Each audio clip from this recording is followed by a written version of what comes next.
What's up, everybody? It's Dr. G. I hope you guys are doing great. So guys, I wanted to thank y'all so much for the journey so far.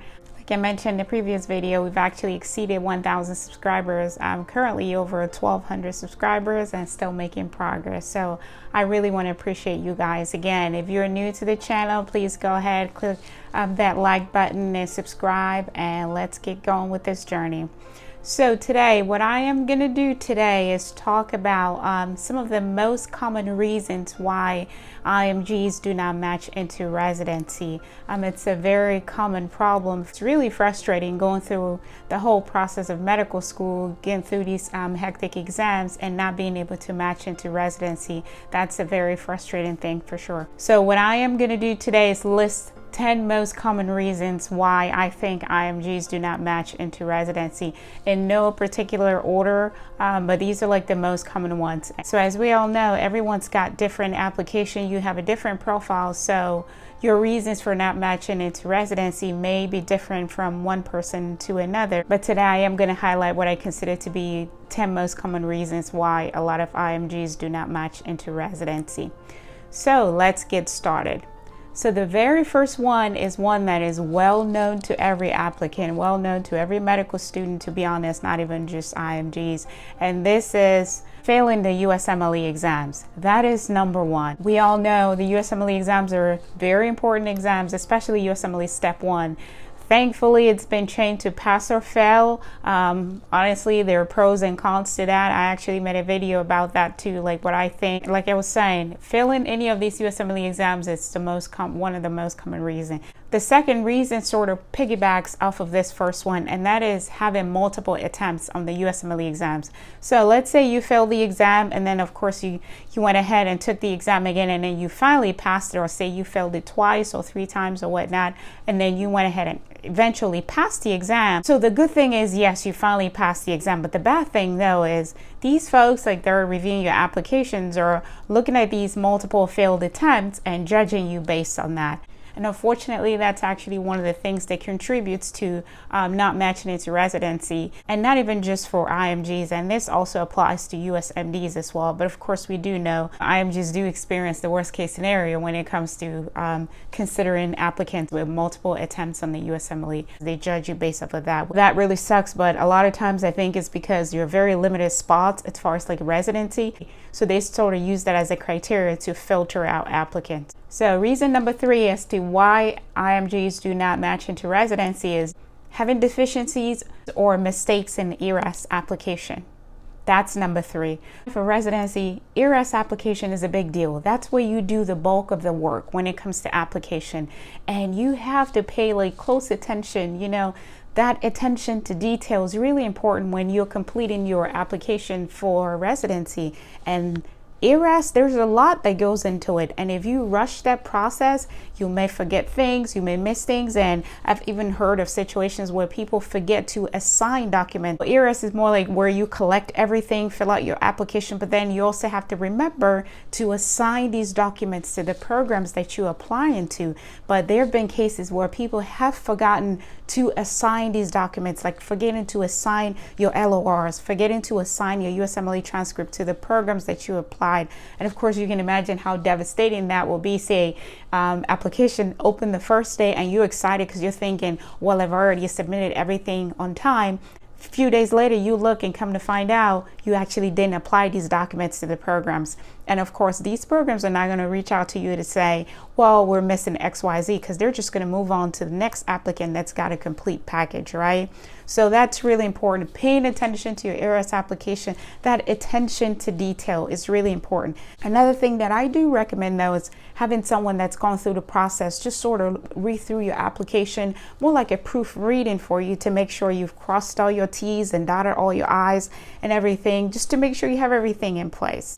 So let's move on to point number 4, a poorly written personal statement. So a poorly written personal statement, it's a no-no. Copying somebody else's personal statement, guys, that's also a no-no. Now, you can actually read somebody else's personal statement to sort of give you a guide. I've actually emailed my personal statement to a few applicants that are applying just to have them, see how I wrote it, and just to use that as a guide. my interest in medicine, my interest in family medicine, and my background, my experiences as well. So these things, they pertain to me. These are my personal experiences. So everyone's experiences should be different. They call it personal statement for a reason. You need to get personal, right? Talk about yourself.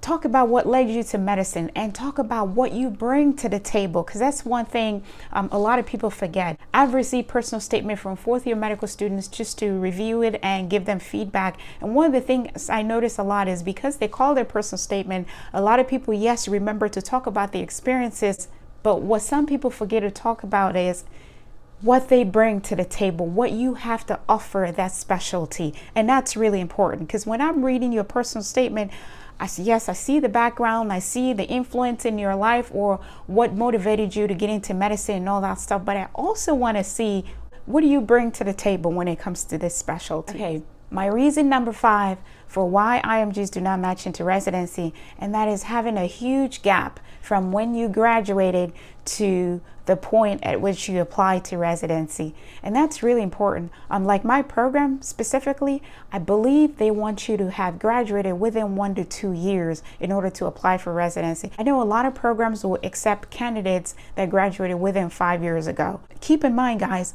the further you are away from medical school graduation date, then the harder it is for these programs to consider you. And the reason is because most of them are thinking, oh, you've been out of school for so long.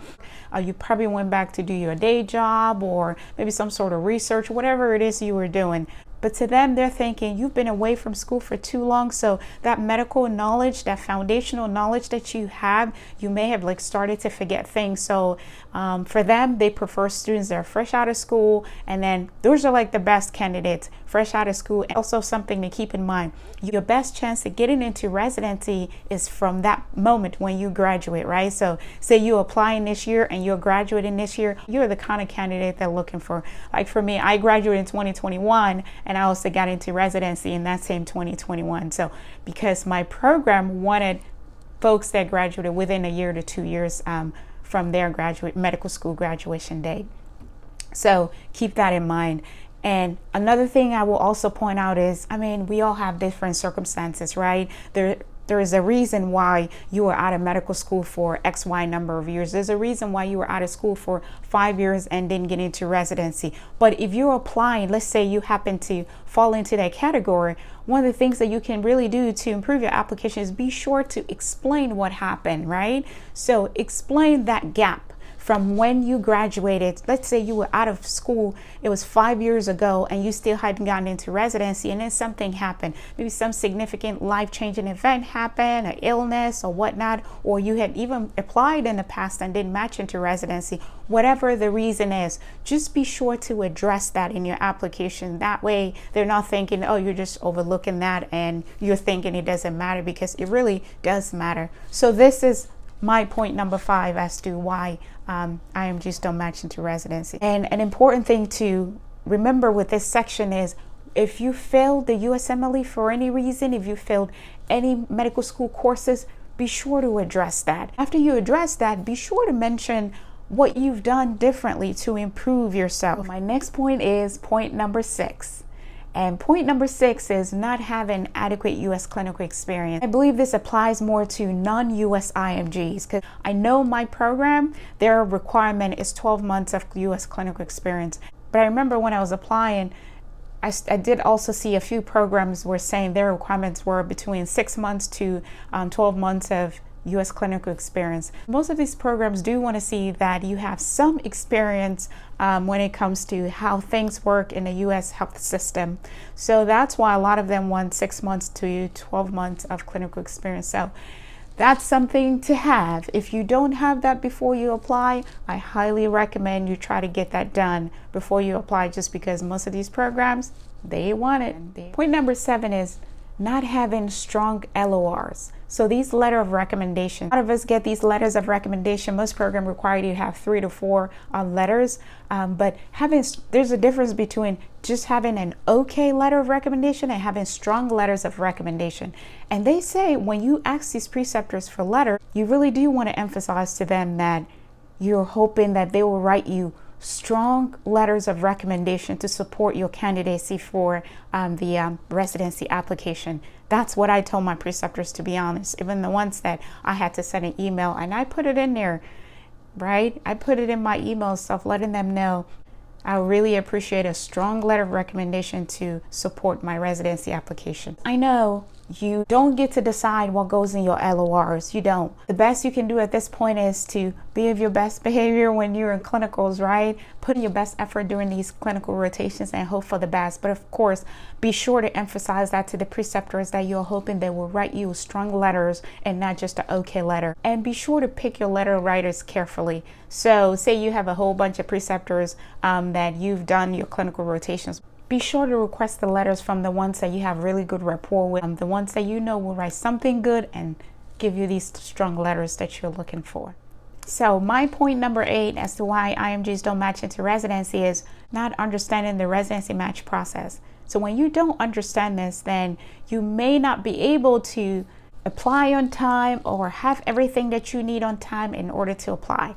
So there are two organizations here when it comes to applying for a residency, right? So you have ERAS. This is where you do all of your application, the paperwork. When you request the letters from the preceptors, that's where that goes, right? You request that, and this is where you assign this documents to the programs that you apply to. So where you sort your programs or you go select where you're going to apply, that is ERAS. That's where you do all of that. The bulk of the application process actually happens in ERAS. But then let's talk about the match process, which is through NRMP, right? So the National Residency Match Program, they're in charge of the match process, and that's a completely different organization as well. And as an IMG, you do need to know the difference between ECFMG verification and ECFMG certification.